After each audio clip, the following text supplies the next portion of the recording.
Hi, I'm Dr. Max Gomez at the Fifth International Vatican Conference, and I'm here now with Dr. Mark Hyman, and we're going to talk about food. But first, let's talk about the conference. Dr. Hyman, a lot of the conferences that we all go to tend to be kind of one dimensional. They're focused on Mm. one organ, one disease, and so forth. What's the real value of this kind of a large, of interdisciplinary conference?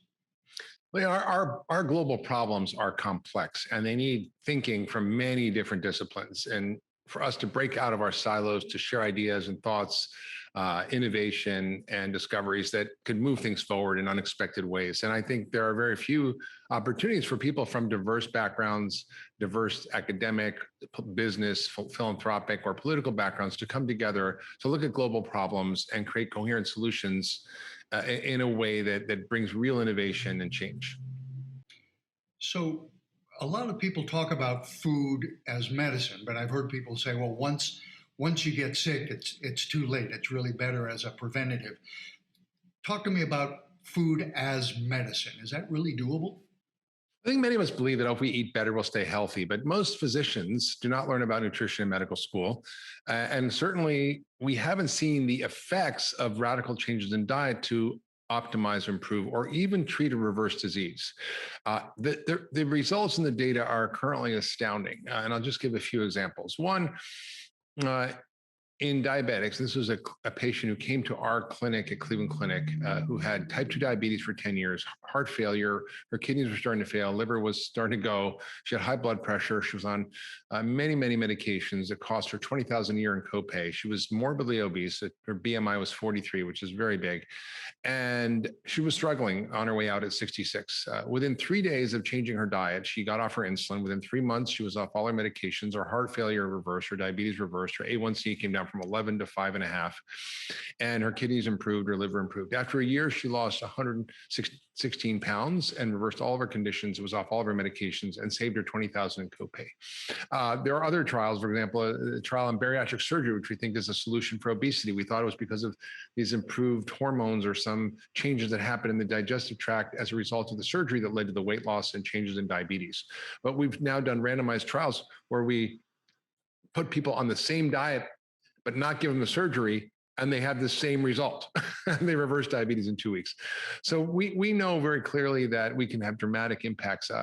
Geisinger did a food as medicine study where they gave diabetics who are food insecure food for a year. And they were able to reduce costs by 80% and improve outcomes. They reduced the cost from, I think, $248,000 per patient to about 40 something thousand per patient with just giving them about $2,400 of food for a year. So the data is clear, and I could talk for hours about this, that we can not only prevent disease, but we can treat and reverse many chronic illnesses using the power of food as medicine. And food is better than medicine? It actually is. I mean, there is no drug that can reverse heart failure, reverse diabetes, reverse liver failure, improve kidney function, reverse hypertension. I mean, there's no drug that can. This woman was on all these drugs, and yet we don't know how to actually apply food as medicine. If I were to say to you, well, if you have a headache, I'm going to give you a milligram of aspirin, you're going to conclude that aspirin doesn't work. But actually you're giving the wrong dose. And the same way with food, we need to know what food to provide, what has medicinal value, what foods we should take out, and how to reduce the disease promoting inflammatory processes that are driven by our modern food system and counteract that by the anti-inflammatory nature of whole, real, unprocessed foods. Are these foods something people will actually eat? Do we have to go to eating twigs and berries? Or Well, historically, it's all we ate. We all ate a wide variety of foods from many different plants and animals. Had a diet that, your great grandparents, everything was organic, local, seasonal, sustainable, had no chemicals, additives, was not hybridized except for some mild plant breeding.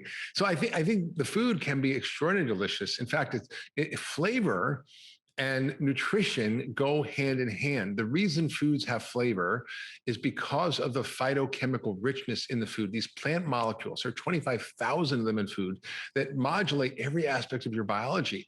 And people like Dan Barber have discovered this as a chef and said, look, this butternut squash tastes awful. It tastes like water. Why don't we breed it for flavor? And so they bred it to have much more flavor. But when you bring flavor in, you also bring the phytochemicals that have the nutrient density components. And that's what promotes health in the body. Dr. Mark Hyman, thank you. And I'm looking forward to a flavorful, healthy meal.